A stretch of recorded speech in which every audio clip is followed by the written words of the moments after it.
Sunk cost fallacy, part of our week 1 microeconomic concepts. When I was discussing costs, I forgot to mention sunk costs, and I wanted to make sure we reviewed it because it's an important concept to think about when we're trying to make decisions. It's hard to ignore sunk costs when we're making buying decisions, but if we're rational, ignoring sunk costs that have already been incurred should be what we do. So, there are many types of costs. This week you've already learned about marginal costs and opportunity costs. And this is a cost that we also should talk about, and that's sunk cost, a cost that cannot be recovered. That is a non-refundable cost. You've already paid for this thing. You can't get that money back.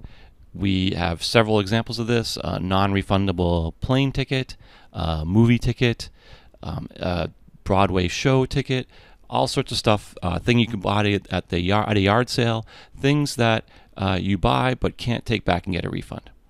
There's an American phrase that's no use crying over spilled milk, and that's sort of the same sense. Once something that has happened, a person that's actually acting rationally should move on and not obsess over the past. However, we understand as humans this is very hard to do. So our decisions should be based on looking forward and not backward. If we accidentally incorporate a sunk cost into our decision making, that's what we call the sunk cost fallacy.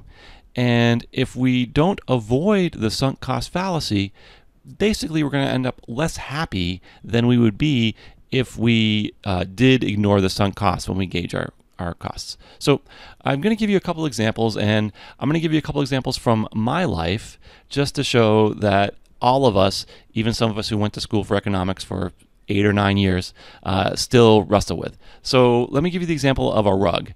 My wife and I found a rug that someone was giving away, and we had it cleaned, and we carried it up 5 flights of stairs to the apartment.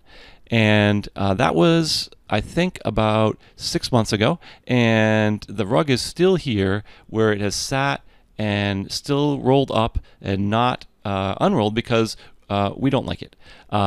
Yet we haven't made the decision to take it out of the apartment because we remember the money we paid to have it cleaned and the effort it took to bring it upstairs. So this is an example of the sunk cost fallacy.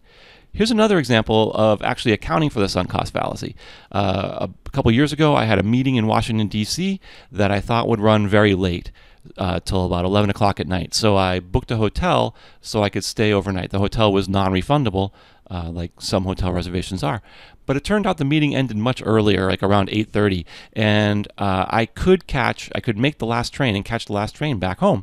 That was preferable to me than staying overnight in a hotel, so I did catch that train, even though it was true that I would not be staying at the hotel that I already paid for. In that case, I was appropriately accounting for the sunk cost of the hotel and making the decision that would make me happiest at the time, even though this cost had already been incurred.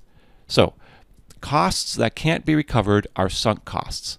And if the cost is a sunk cost, it should not be part of your decision making. Thank you.